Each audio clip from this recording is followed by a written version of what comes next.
I've got this power meter, and today I wanted to talk about power adapters. If you have a power adapter that isn't powerful enough, it's not rated to be used by your laptop. In this case, I have a Dell e6430. It needs a 90-watt power supply, but there is a this isn't recommended, but in theory, what I'm going to show you is you can possibly use a lower wattage power supply adapter if you remove the what do you call it, the battery on the laptop. I've already removed it, and right now I'm going to show you when I turn it on. This is attached to a 65-watt power adapter. I'm going to turn it on, and I'll show you it never even comes close to 90 watts. See, it runs around 20. Sometimes it might spike to like 30 watts. Almost 30 watts, but I'm just flipping between apps and stuff. I'm not doing anything super intensive, but I just wanted to show, for example, I'm not recommending this. I'm just showing you that in theory, it might work.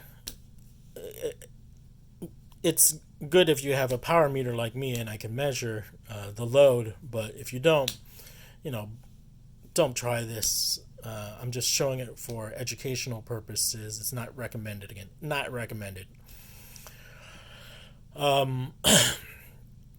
What's it called? So again, it's running. It's running a. I'm kind of lost in thought.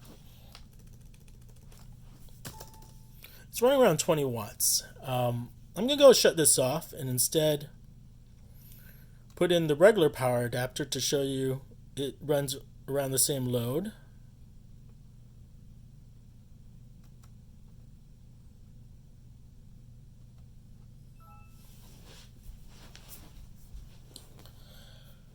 So I got the stock 90-watt power adapter I'm going to plug in. And then power it on. I'll show you, it never reaches 90 watts for this Dell 6430. So I think my theory is right. If you remove the charging aspect on this laptop, for sure, it drastically changes the amount of electricity needed for the laptop. So I'm turning it on. It's turning on right now. I always wanted to make a video like this just because I thought it was interesting. So Vista's loading up, and you can see it's going around. It spiked at 30 watts, but it's operating normally at 15 to 25. I'm trying to open some apps, and you can see it's doing a good job of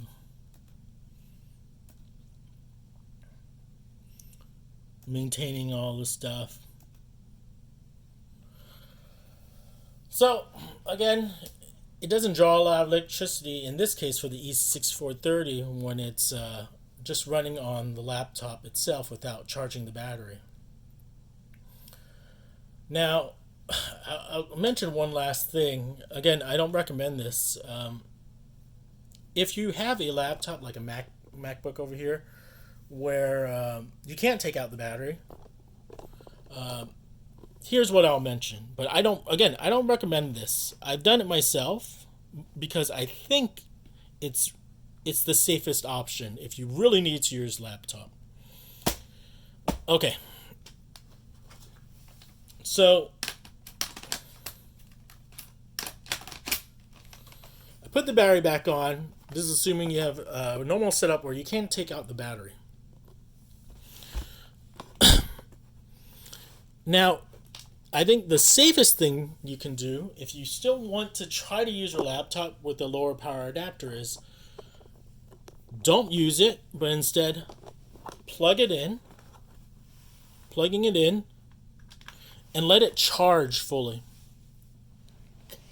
So what I'm going to show you is that when it's just charging, it's not running the laptop. But my fear is you don't know how much electricity it needs to charge. In this case, right now it's running about 98 watts.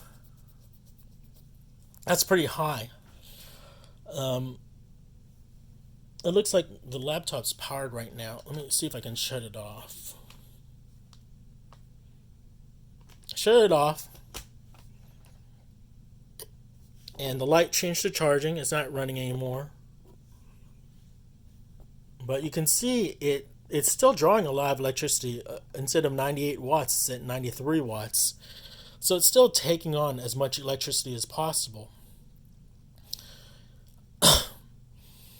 And I mentioned this with a huge word of caution. I had a MacBook where I had a power adapter that was underpowered. It was 45 watts. And the way I was using it was this. I didn't have it plugged in while it was running. I just had it turned off completely and I let it charge. That's it. I let it charge until it was fully charged. The problem is when you're using a power adapter that isn't strong enough, one, it can only draw as much electricity as allowed on the power adapter. So it just turned on to charging and it's charging at 72 watts. Now it will charge the battery, but I don't know how much load it's going to put onto the power adapter. So the biggest worry is this power adapter may get super hot, and I don't hugely recommend it in this case because what we saw is it was trying to draw 90 watts of electricity, and now with the smaller power adapter, it's trying to draw 70 watts. So in theory, it could be requesting even more, and that's not good. But still, it's a little safer. I'm saying again, this isn't recommended, but it's still a little safer because all it's doing is trying to charge your laptop. And so you wait and let it charge and make sure this doesn't get way too hot, but it could get pretty hot. So I think that's the biggest safety concern is if it's requesting too much electricity and is it overheating the power adapter. So I want to put that into consideration. I've done it. But with my MacBook, and I want to take a look at my MacBook instead. There's no guarantee it will charge, but in theory it should charge, just slower, albeit. And so that's my short story about what to do if you can't remove the battery. So I want to instead show what this MacBook, my setup.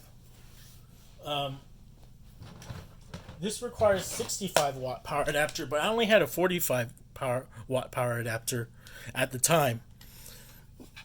I'm going to put in a normal power adapter and see how much electricity it's drawing with the normal power adapter when it's charging, just charging. And this is a 13-inch MacBook Pro from 2013.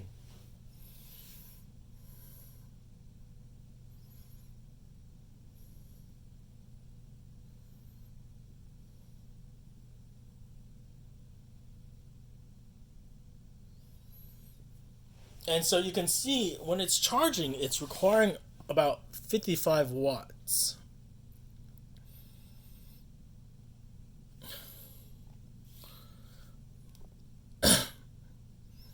So 55 watts,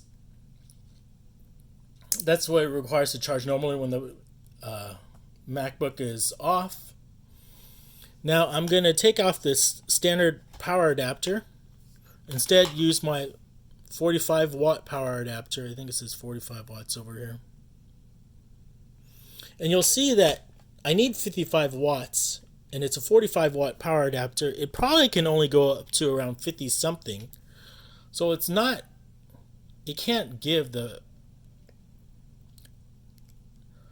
enough electricity to the power adapter to properly charge it. You can see it's going up to 43, 47. Like I said, it'll probably stop around 50.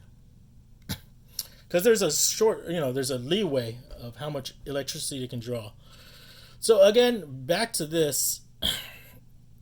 If you're in an emergency, I don't recommend this. But if you have a power supply that's under the rated wattage, you might be able to charge the laptop or MacBook in this case. You can charge it, but there's a high chance it's not charging at full capacity. And on top of that, it's requesting more electric than the power adapter can offer. Again, this needs 55 watts or more, but it's only supplying 50 watts. So the big worry here is how much stress we're putting on this power adapter. We don't know, and that's why I use this with a word of caution.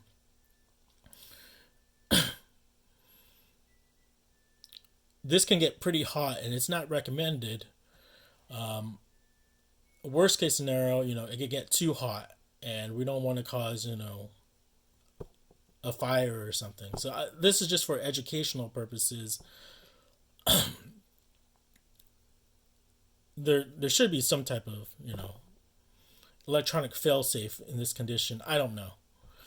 But again, like I said, if you are in a bind, I don't recommend this, but this is probably the safest option versus I see, some people will still run their laptop and charge it, and it's kind of asking for a bad thing to happen because one, it may not charge. Number two, it's definitely overloading the power adapter. And number three, you don't know if it'll cause the laptop to shut off randomly and cause some type of electronic failure.